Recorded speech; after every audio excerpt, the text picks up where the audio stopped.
فأنا ناصح لإخواني بالصدع بالحق تبيض وجوههم. السكوت في مسألة الحزبية يضرها، فاصدع بما تؤمر وأعرض عن المشركين. سلامي على دماج ورجالها والشيخ يحيى ودار العلم يا سعد بانيها. بسم الله الرحمن الرحيم. قال الإمام النووي رحمه الله تعالى: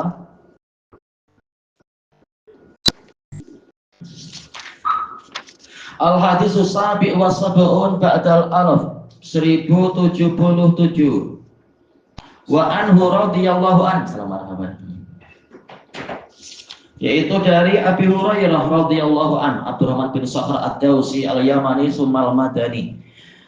Sami'tu khalili, saya mendengar kekasih saya yaitu Nabi Muhammad sallallahu alaihi wasallam yaqul, tablughu al-hilyah minal mu'min. Perhiasan dari seorang mukmin itu mencapai haitsu yablughul wudu, mencapai tempat mana saja yang wudu itu sampai. Baik. Ini peristiwa di mana? Rawahu Muslim, yaitu nanti di hari kiamat, tatkala Allah Ta'ala menyingkapkan hakikat-hakikat manusia yang tidak pernah wudu, maka dia jadi hitam legam, atau yang wudunya tidak sah karena menyelisihi ajaran Nabi, ya tetap hitam legam. Tetapi orang yang wudunya mencontoh wudu Nabi, mengikuti syariat Nabi Shallallahu Alaihi Wasallam, maka wudunya itu akan Allah tampakkan. Allah nampakkan dengan apa? Wajah yang cemerlang, tangan dan kaki yang putih cemerlang dan semacam itu. Ya, wajah yang putih cemerlang juga sebagaimana hadis yang telah kita lewati. Itulah hilyah, perhiasan, kecantikan dan keindahan. Yang mana di sini Nabi mengatakan tablughul hilyatu minal mu'min haitsu yablughul wudu. Maf'ul bihnya sebenarnya terhapus. Maf'ul bih atau boleh dikatakan sebagai apa? Ma'mulnya, yaitu perhiasan. Perhiasan akan mencapai apa dari seorang mukmin, yaitu anggota badan dia. Jadi ada lafaz yang tersembunyi. Kita tahu balagha itu akan ada intihanya, itu ila apa? Tablughu al-hilyah minal yaitu apa? Ilal a'dha'i minal mu'min, yaitu perhiasan akan mencapai anggota-anggota badan dari orang mukmin haitsu yablughul wudu. Takdirnya apa? Ila a'dha'i, sampai dimanapun wudu itu mencapai anggota-anggota badan dia. Makanya ada minal mu'min. Kenapa ada min di situ? Balaghah kan harusnya ila di dalam ilmu nahwu, ilmu balaghah. Berarti ada yang terhapus, yaitu ilal a'dha'i minal mu'min. Baik. Ini menunjukkan tentang keutamaan wudu. Semakin rajin orang itu berwudu, maka akan semakin bagus pula perhiasan dia nanti di hari kiamat. Baik. Makanya dalam hadis muttafaqun alaih dari Abi Hurairah radhiyallahu an, ketika mencontohkan cara wudunya Nabi, maka dikatakan faghassala yadaihi hatta asra'a fil adud. Beliau mencuci kedua tangan beliau sehingga masuk ke lengan atas. Bukan betul-betul di siku dan berhenti, tapi masuk ke lengan atas. Tapi tak perlu sampai ke ketiak dan semacam itu. Tapi diusahakan untuk agak naik sedikit. Jadi betul-betul siku itu terkena air sebagaimana mestinya, sehingga masuk ke lengan atas. Demikian pula wa ghassala rijlaihi ilal ka'baini hatta hatta asra'a fis saq.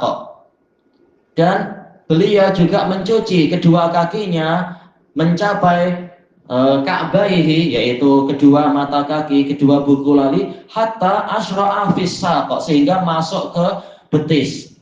Bukan berarti sampai ke lutut, apalagi sampai ke paha seperti yang banyak dilakukan oleh orang-orang Syafi'iyah zaman sekarang. Bahkan perempuannya juga macam itu, sampai kita malu dan heran.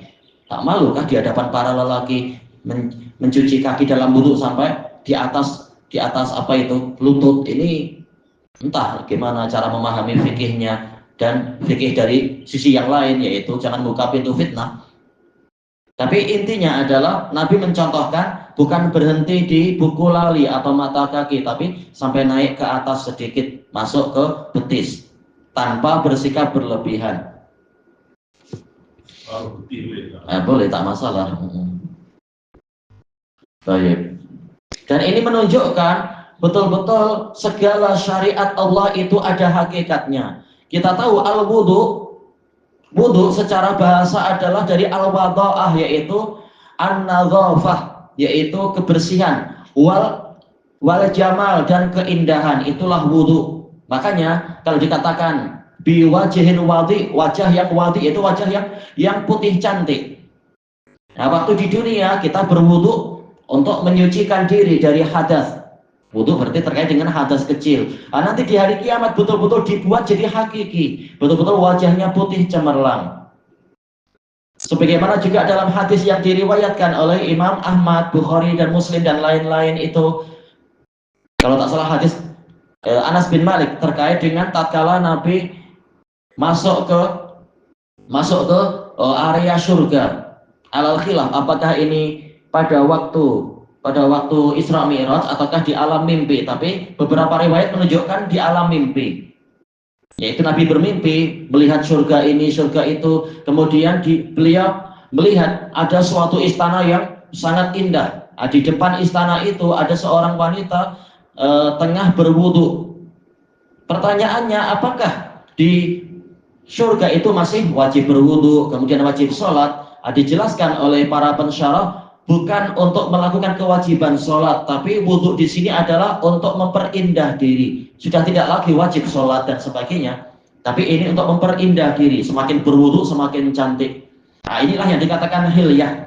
Makanya Nabi mengatakan tablughul hilyatu minal mu'min haitsu yablughul wudhu. Perhiasan dari seorang mukmin pada anggota badannya itu akan mencapai di anggota-anggota badan yang mana dicapai oleh wudhu ketika di dunia itu. Nah, di akhirat betul-betul menjadi perhiasan, menjadi keindahan dia. Ini berarti di dalam hadis ini ada anjuran untuk memperbanyak wudhu. Mustahab. Adapun kalau yang wajib ya ketika sudah batal dan ingin sholat. Adapun kalau batal tapi belum ingin sholat, belum waktunya sholat atau apa, tidak wajib berwudhu. Tapi tetap disunahkan berwudu, sebagaimana dalam hadis riwayat Muslim. Nabi SAW, Muslim dan Abu Dawud kalau tak salah, Muslim, Rasulullah mengatakan, la yuhafidhu alal wudu illal mu'min. Tidak ada yang memelihara wudu kecuali mukmin. Yaitu walaupun tidak untuk sholat, tidak untuk tawaf atau amalan-amalan yang mewajibkan adanya wudu, tapi dia berusaha menjaga kesucian, maka dia ini mukmin. Coba tidak sampai wajib memang. Solat mayat tu macam mana? Oh, jelas. Memang ulama khilaf, sebagian ulama ada yang berpendapat, sebagian fuqaha, bahwasanya tatkala sholat jenazah itu tidak ada ruku, tidak ada sujud, tidak ada duduk, maka dia sebenarnya bukan sholat, maka dia tidak wajib untuk wudu. Tapi ini keliru. Tatkala Nabi sudah menamakan itu sebagai sholat, sholatul janaiz, yusalli alaihi, yusalli alaiha, menamakan itu sholat. Dan ada gambaran sholat, yaitu kita tahu definisi sholat, yaitu amalan khusus dan ucapan khusus dimulai dari takbiratul ihram diakhiri dengan salam, dan itu ada.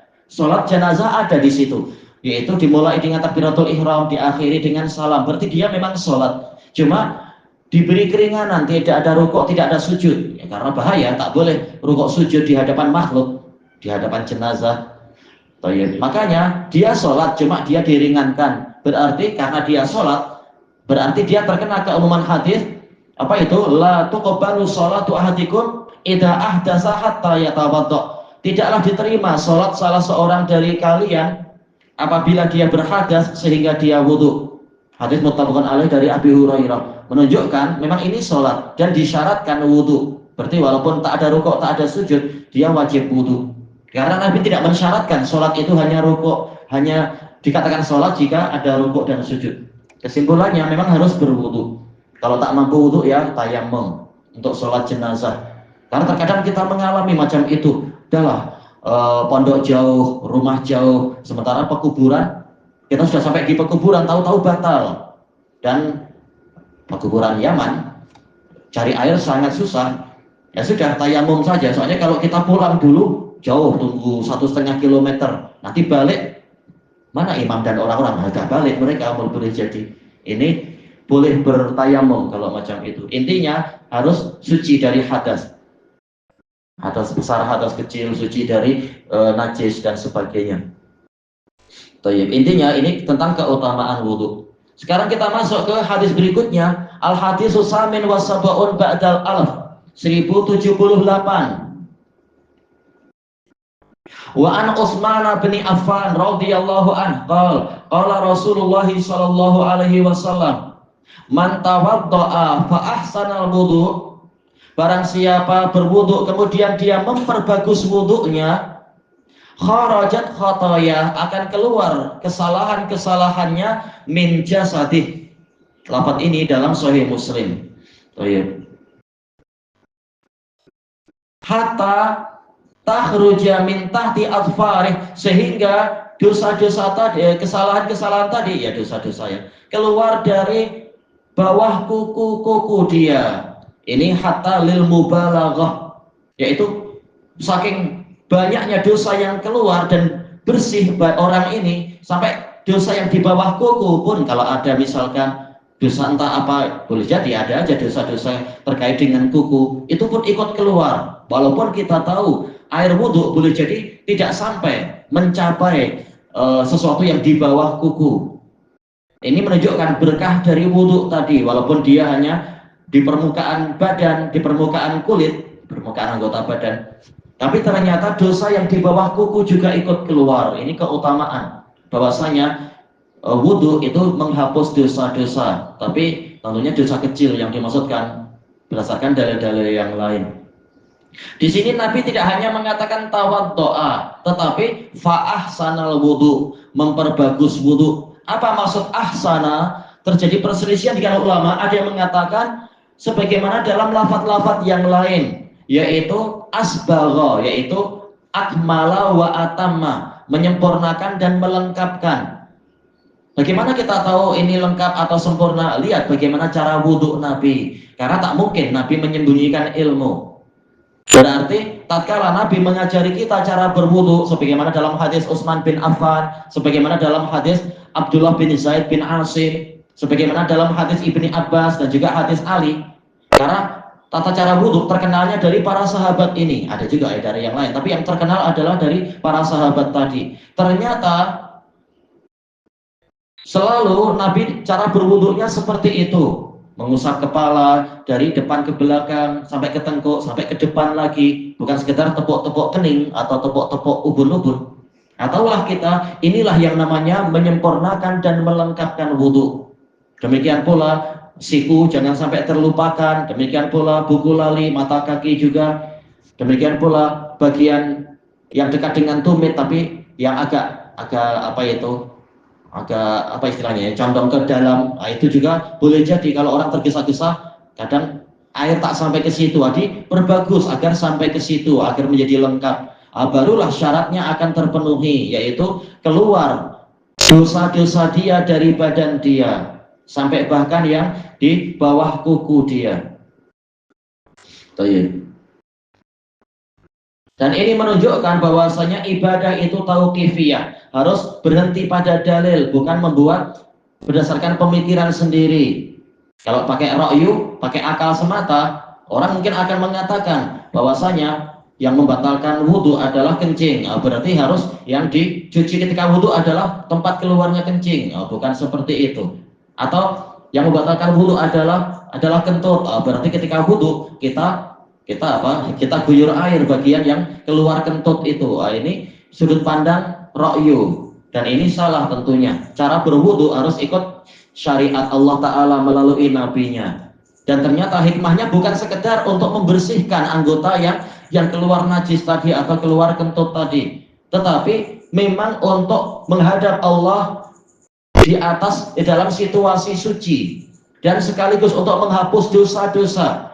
Dan dosa bukan hanya yang di buntut atau di bagian depan itu, tapi dari seluruh anggota badan. Menunjukkan memang wudhu ini bukan pakai akal. Kalau pakai akal, yang bersalah buntut aja yang dicuci, yang bersalah menyebabkan badan berhadas adalah bagian depan aja yang dicuci, itu pakai ra'yu. Tapi wudhu bukan untuk itu, wudhu bukan untuk membersihkan buntut atau bagian depan itu, tapi untuk membersihkan kita dari dosa-dosa dan kita menghadap Allah dalam keadaan suci. Makanya Allah Ta'ala tatkala menyebutkan syariat wudhu seperti yang disebutkan dalam matan ini di pertemuan yang lalu, Allah mengatakan ma yuridullahu liyaj'ala 'alaikum min haraj. Allah tidak ingin menjadikan satu kesulitan pun menimpa kalian.